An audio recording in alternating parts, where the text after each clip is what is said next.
Hello, my beautiful buds.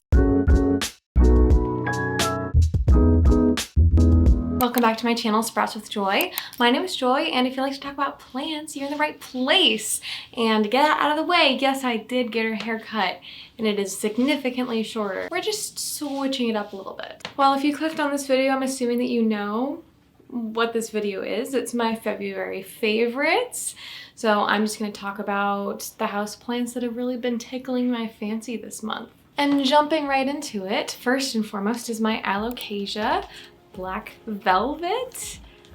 Wow, just take a moment to admire this gal. She still resides in the same nursery pot in which I bought her, but I put her in this little wicker thing, or this is wicker? No, what is this? I don't know what this material is. It's like a rope basket, I guess. If you can hear my child in the background, that is my child in the background because he's here too and he's cool.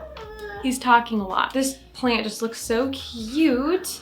And the main reason that this plant has really stood out to me this month is just that she's growing. So right here is the newest leaf that has emerged. And honestly, I would say, oh gosh, I feel like different plants, when you watch them emerge, like they have different vibes, different things going on.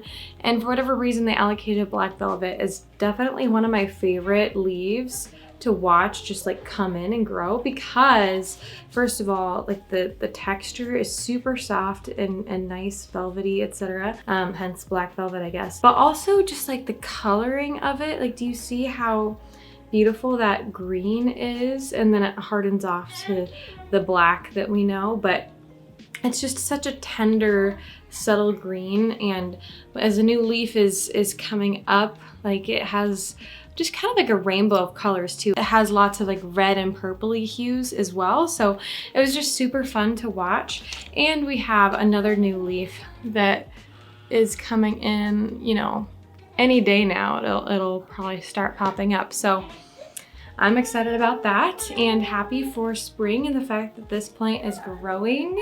And I will say, I never really considered myself. He's being so talkative right now. Anyways, I never really considered myself to be like an alocasia girly.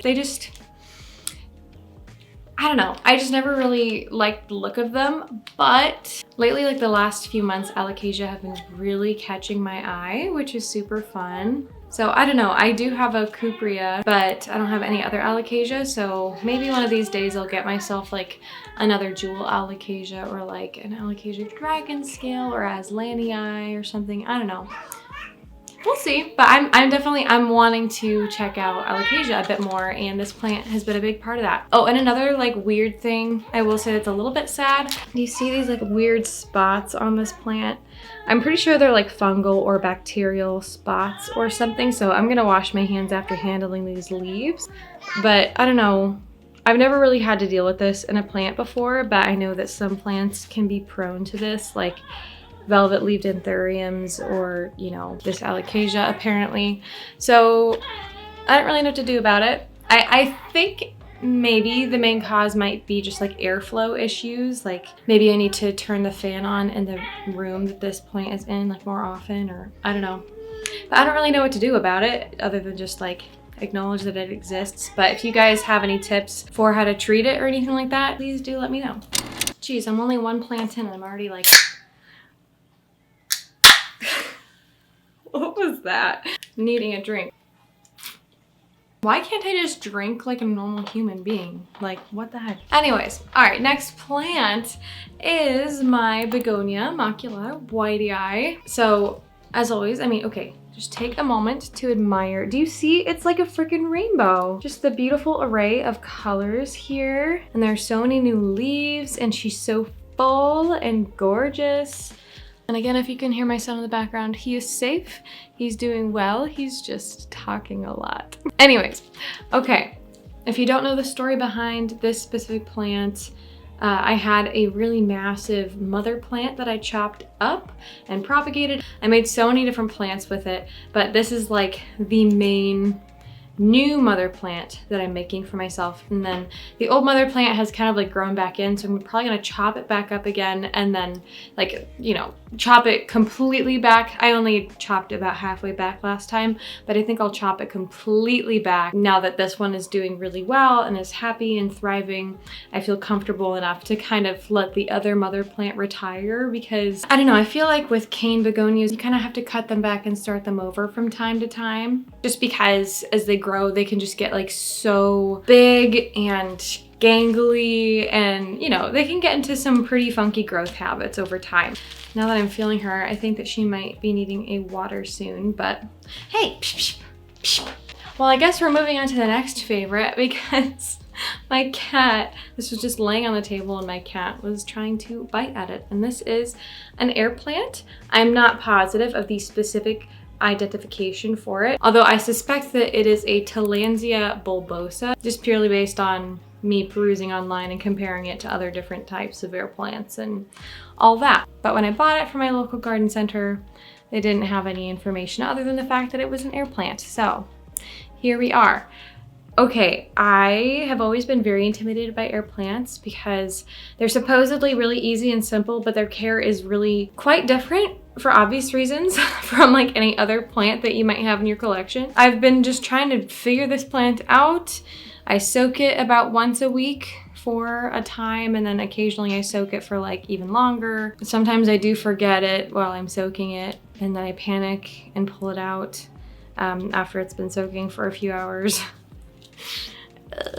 But you know, I am figuring this plant out, and so far it seems really happy, and I'm pretty sure this is like a flower. You see that? And it's so pretty, and I love the texture. I love the different green hues and red hues in this plant. My biggest issue now is just determining where the heck I want to put it, because it can't be within reach of my cats, because clearly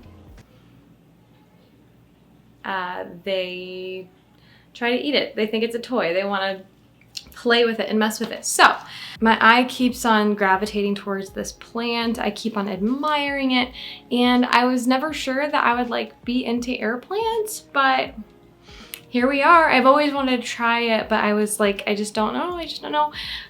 So yeah, I've been looking at some other air plants now, like xerographicas and stuff like that. Again, I think my biggest issue is knowing where to put them or how I want to mount them, because like there are so many possibilities. It's actually kind of overwhelming, because you can really technically put them anywhere that has light and like decent humidity, but like, you know, they're not limited by needing a pot. Like I could like just literally put it here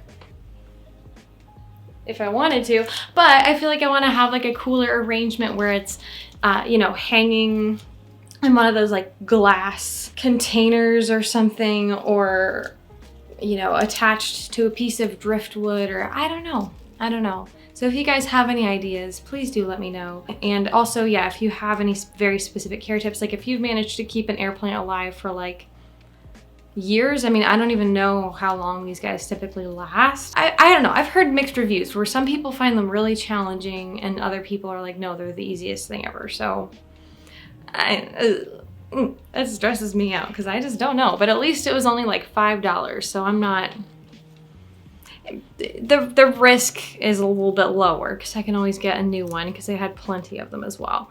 But I want this one to survive and thrive and be happy. Anyways, I'm rambling a lot. So we're gonna move on, but yes, this little air plant is super duper fun. All right, next up is my Hoya elliptica. I will say, I was quite worried about this plant for a little while. It got shipped to me from Canada, and it definitely seemed really stressed out because it was like dropping leaves left and right in the first like month that I had it. But now it seems happy. I repotted it and it now has like a ton of new leaves coming in. So these two leaves are new, and there's like a new little growth point right here that's starting up. And then right here, same story with two new leaves and a growth point continuing on. So, oh, and it looks like there's like, yeah, another growth point. I don't know how well you can see because it's so small, but just right there, like on the corner there, it looks like But yeah, I just think that this plant, I mean, it gave me a bit of a heart attack initially, but now it's growing and it seems happy for the most part. I'm just like taking like a deep breath and sigh of relief. It might be less me like appreciating it for what it is and more me just feeling the happiness of relief, you know, the happiness of, okay, I was like internally stressed out about this plant and I didn't know about it, but now it's doing well, so I can kind of like let go of that. Like, you know, it's like a positive feeling because you were feeling negatively. I don't know. Does that make sense? Probably not. But yeah, that's how I feel about this Hoya elliptica this month. She suddenly took a turn for the better this February. So I'm feeling good. My south-facing windows in my dining room are right over there. That's where I keep the majority of my Hoya. So very soon she's going to graduate and live over there with the rest of her sisters. The only thing is I need to like make more macrame, but I'll get to it eventually. Okay, the next plant that I've been just thinking a lot about this month is my philodendron splendid. And it's still very much a baby, so tiny, like not very impressive yet, but, look, do you see this new leaf? And do you see how substantial this new leaf is too? Like it's gonna be significantly larger than this leaf, I think. 1 minute. My toddler, who should be napping, just opened her door, so I'm gonna go handle that. Be right back. Okay, and we're back. And I believe I was just showing you this newest leaf that's coming in, and it looks like it's gonna be really substantial, and that in and of itself makes me really happy. But I think I've just been generally thinking about this plant a lot because I'm trying to figure out what I want to do with it. And so I don't know, when I'm thinking about possibilities for a plant, I tend to get really excited about it and excited to think about what might happen next. This was a freebie plant that I got, by the way, from an order with Plant Haven Toronto. And just kind of based on the way that the plant is, I believe this was like a mid-cut or something of a splendid because, you know, this is like the oldest leaf. It's kind of yellowing off and it seems pretty clear to me right here. You know, it was also cut and that sort of thing. So it seems like it's like either a mid-cut or like a bottom cut, but probably a mid-cut. So, you know, the leaves are pretty small up here. I've been thinking maybe I might chop it here and kind of start the plant over again. And I would want to like start it up a moss pole or a plank or something. So I don't know. That is my current baby plant that's in my mind. The plant is a really fast grower and I'm really happy with it. Wow, I've been interrupted so much that the lighting has changed so much. I've been trying to film this video for way too long. Anyways, I don't even know where I left off on this plant, but I think I was saying that I'm just excited about the possibilities of propagating it and starting it over and just kind of seeing where it goes from there. So I don't know, I think that was my main point with it. So yes, philodendron splendid, you are a favorite of mine because I've been dreaming a lot about you. Well, I don't think I have any more time to film, to be quite honest. But yeah, those are, I think, all of just my favorite houseplants of February. So yeah, I would love to hear about your favorites if you have any in the comments down below. And if you want to subscribe, that would be pretty awesome. So yeah, I hope that you have a wonderful and blessed day. Bye-bye.